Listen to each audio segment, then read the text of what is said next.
Hello, everyone. I hope you had a great week.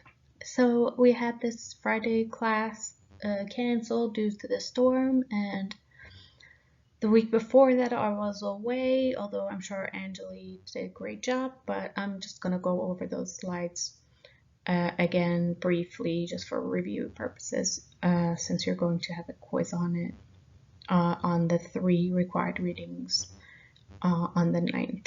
So we will go over the papers and discuss them, so it'll be easy for you to take the quiz. I will upload this video separately, and then I will do week 3 as well.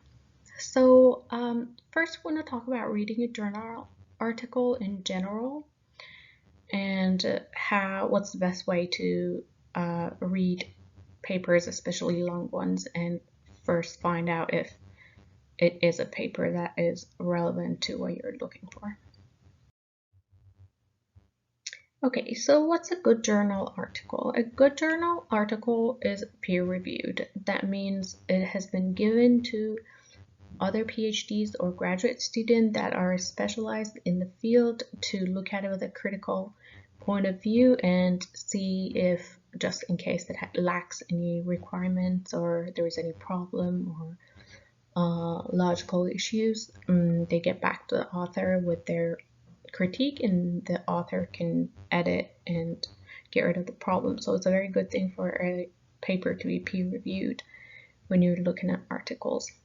There are different kinds of experiments, surveys, longitudinal studies, which are the ones that they take place in a long period of time. That means they follow the subject, whether it's a group of people or a plant or whatever it might be, for a long period of time. So they study them as a child, and then they follow them as they grow up to look at what they want to look at.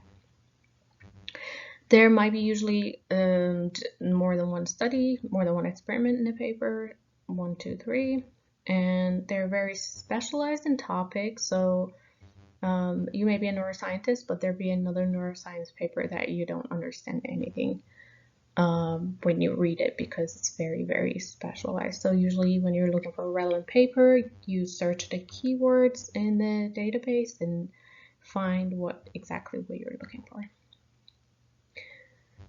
There are a lot of big words, but as I always say, Google's your best friend, so just Google it. I'm just going to go over the important stuff because you've already had a class on this. So the main purpose of reading an article is to get information. They're usually very information heavy and usually kind of boring to read, because scientific authors are not exactly like storybook authors. They don't have the ability of writing very entertaining stuff, so it's like just to get information, use resources if you want to learn about something, or if you want to do research or whatever it might be. So when you read a paper, you don't want to start from the beginning and then go over the methods and results and stuff. The best way is to read the abstract first, which is a short summary of the whole paper, and then you read the introduction discussion usually. You want to take notes of things that you don't know and try to use your own words to prevent accidental plagiarism. Always read everything with a skeptical and critical mind. As scientists, we don't want to blindly believe anything. Make sure the evidence and the statistical approach is all correct.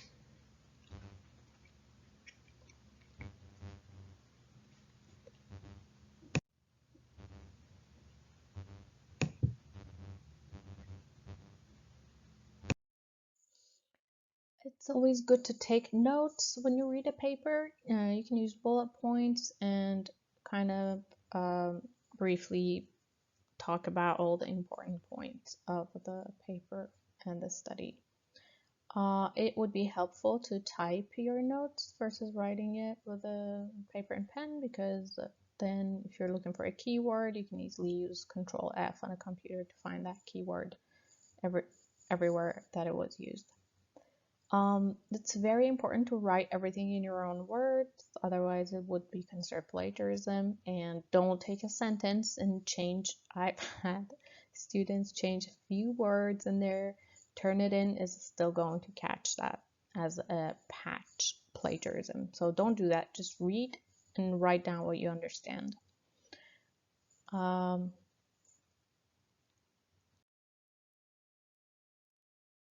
So this is an example of an abstract to see what the important points are. And the abstract is just a short summary of the whole paper, the question being asked, the methods, and the findings. And in this example, you see that it's highlighted in yellow what the purpose of the study is, what they're trying to find, then who did what. They talk about participants and the experimenters and what was done and the findings.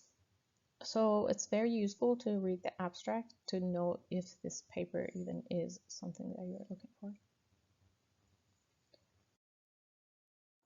So these are different parts of a research article.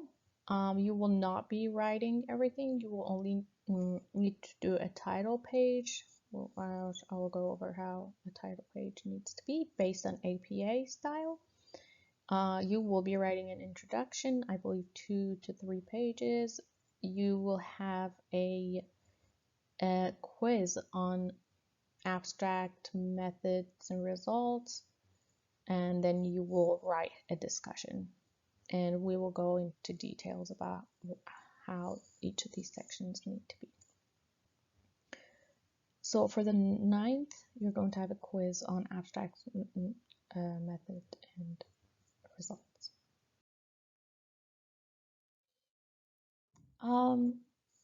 So the abstract, like I said, summarizes the study. So these are things that you need to know for the quiz. It's 150 to 250 words.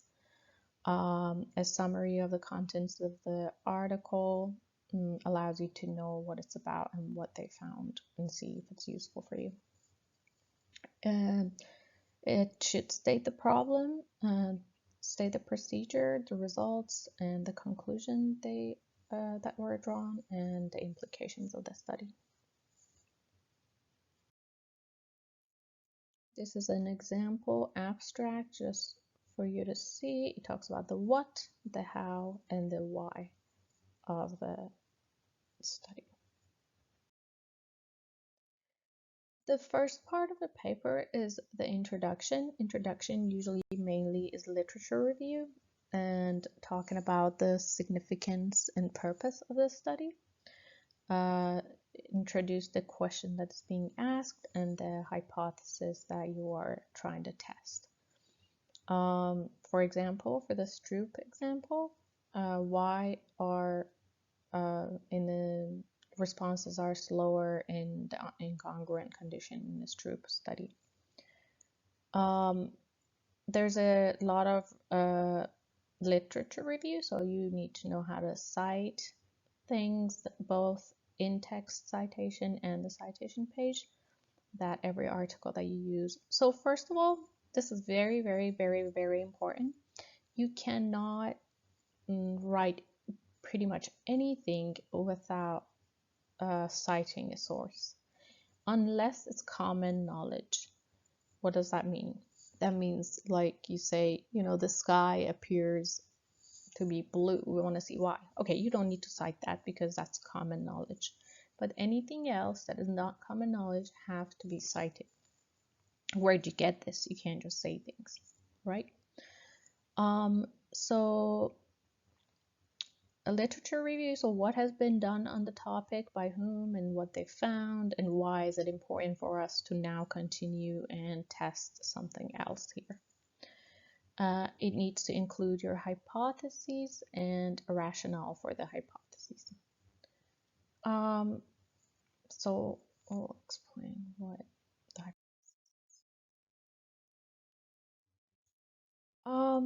in the methods section, there are subsections in the method section: participants, materials, and procedure. So you want to talk about who the participants were, how many of them, their gender, their age, if there's anything specific about them, the material, what was used. So in your example, there was a stopwatch or a timer and lists of words and I'm sorry, numbers and signs. Also, in different experiments, there might be videos or computers or other things we used. So you want to include those in the material. And then what the stimuli were. So in your case, there were the numbers and the list of numbers and the signs. And the procedure. So you want to explain what was done, who did what, and basically the whole procedure. So when you read the methods section of a paper, there might be a lot of detailed statistical analyses and very specific things to the field that may be hard to understand. Depending on what you are trying to get out of the study, you may not have to necessarily spend so much time and understand all the analyses in a paper until you want to, if you want to replicate a study, then that's when you have to completely understand all the procedures and the statistical analyses and other analyses. But you want to learn enough to know the study as a whole. A method section clearly needs to indicate the variables, dependent, independent, and control variables that we're going to explain what those are, and this is very important because you will have to use them in the paper you write, and also you need to know them for the quiz you'll be taking. So independent variable is what we are manipulating and doesn't change. So in your study, the list of numbers and signs were the independent variable. The experimenter is manipulating them, giving them. Dependent variable is what we're measuring, what we're trying to test and find out that in your experiment, it's the time it takes for you, like the average time it takes for the students to read the numbers in congruent, incongruent condition, and the signs and etc. So in the plant example, if you're testing if sunlight is good for a plant, then you put your 10 plants in the shade and 10 plants in the sun, and you want to measure. So what is your independent variable? Is the sun, the sunlight. You're manipulating it. You're not measuring it. It's there. So some of the plants have the sunlight, some don't.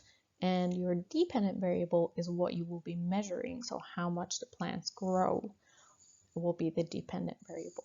There are also control variables.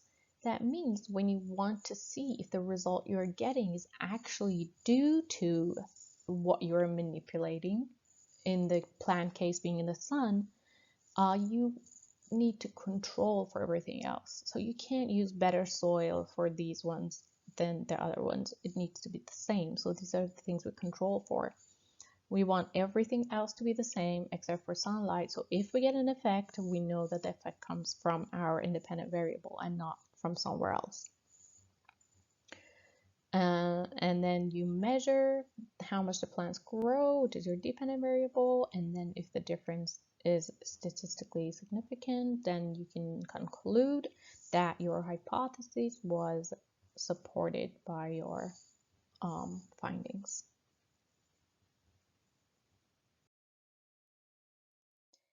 In the results section, you put a detailed summary of your data, your complete explanation of the statistical methods that were used, such as ANOVAs, standard deviations, stuff like that.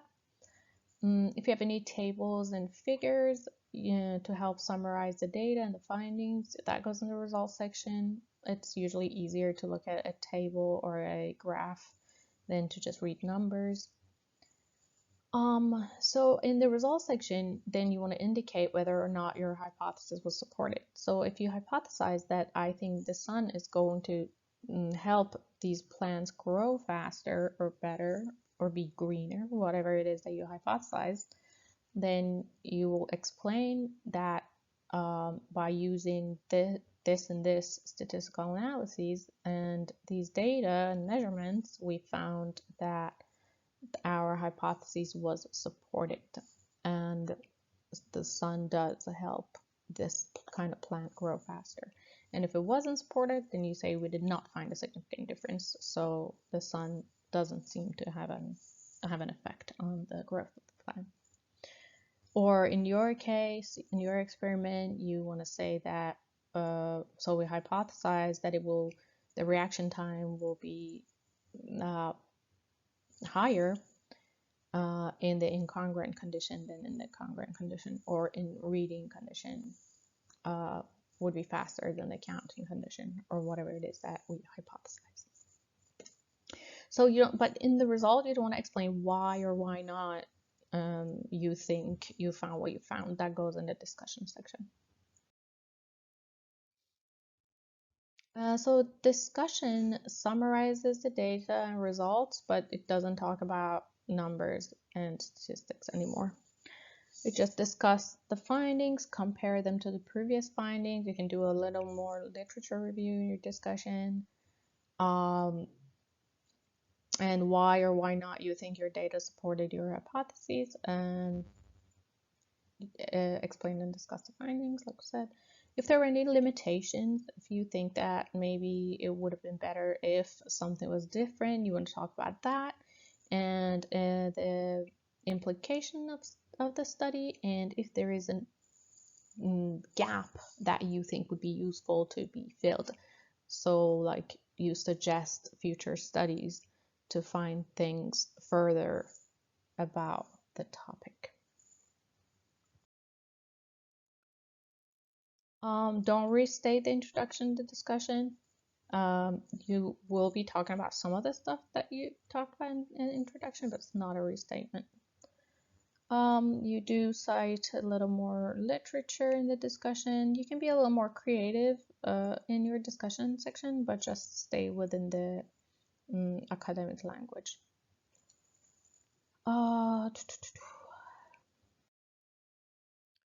So just to summarize, you want to look at abstract first and see if this article is right for you or relevant, then take notes, put everything in your own word, identify the main point, identify your hypotheses, and then the findings, and if you see all of that and it's still relevant and all good for you, then you sit and read the whole paper to use it as a reference. All right, so there are three papers that you will need to read for this class. To first, well, there will be more that you need to cite, but these three are for sure needed. You use them in the paper that you write, and you also use them for your quotes. So the first one's Stroop. This guy named Stroop in 1935 wrote this paper and first found out about what we now call the Stroop effect. So the argument, the rationale here in the Stroop paper is that if A is connected to B, then it is difficult to connect A with C without B being in the way. That basically is interference, right? Because the connection between A and C is interfered by B. So what do we mean by that?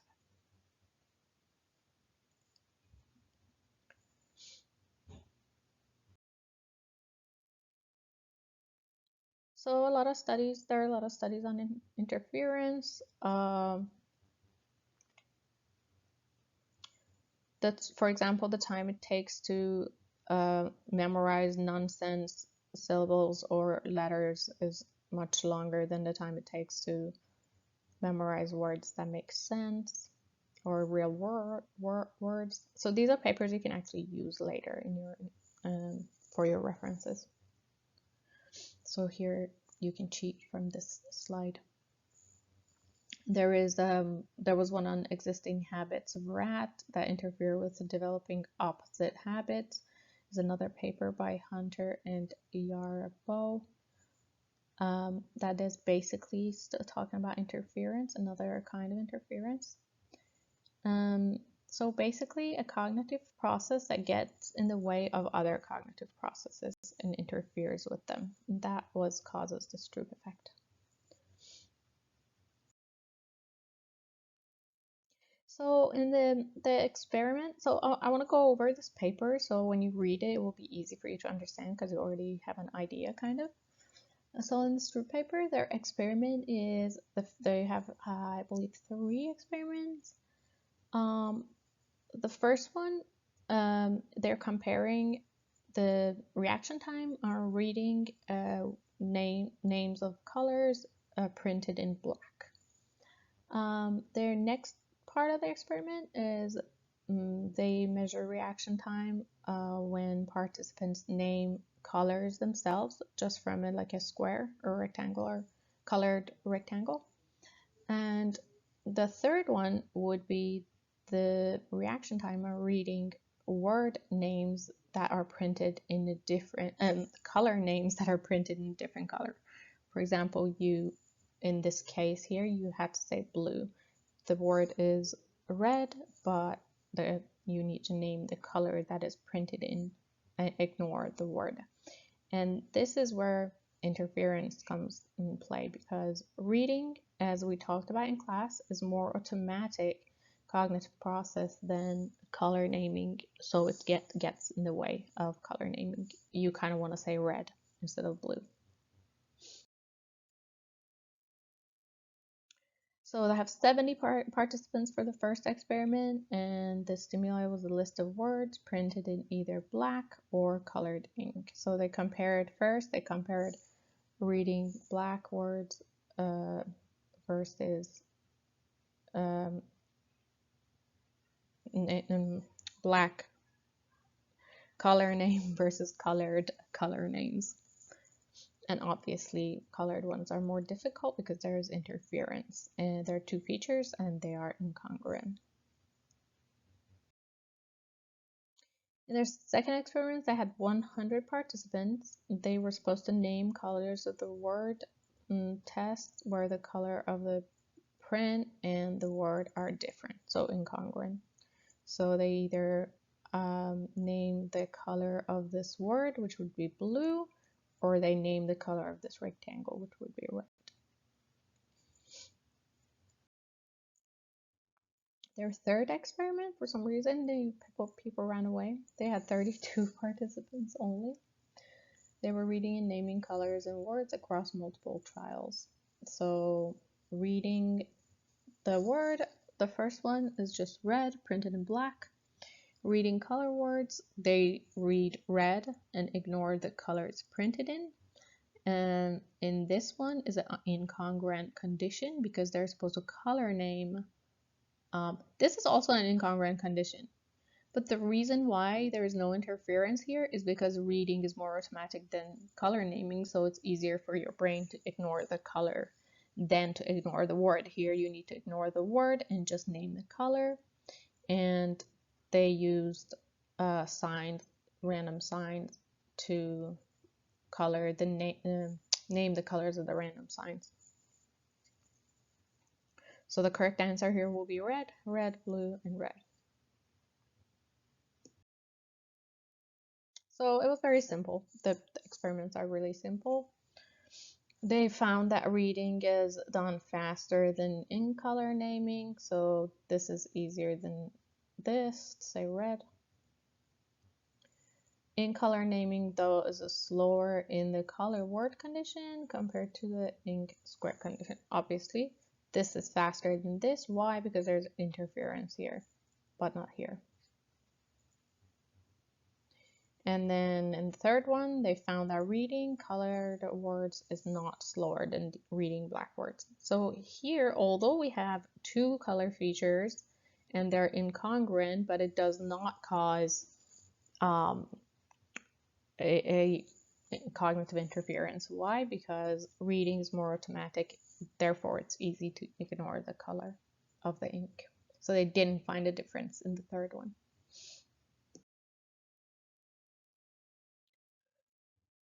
Uh, so implications of the results. In the first experiment, they found that reading is done faster than ink color naming. In the second one, they found that ink color naming is slower in the color word condition compared to the ink square condition. It wasn't a square, it was a rectangle. And then in the third one, they found that reading colored words is not slower than reading black words. The first one's because, so that we said we want to talk about the rationale. Why is that reading is a more automatic process than color naming? The second results were because interference of word meaning on ink color naming, there's that interference that causes the reaction time to be higher. And in the third one was because there's no interference of ink color on the reading process. Reading process is very automatic and the ink color will not interfere with it. So in the next one that I'm gonna upload separately, we will discuss the two other paper, Heinzman and Windes. I don't know how to read this. If you know, please tell me, but I'm gonna say Windes. We will be discussing those papers, and then you're gonna have the assignment on the 9th.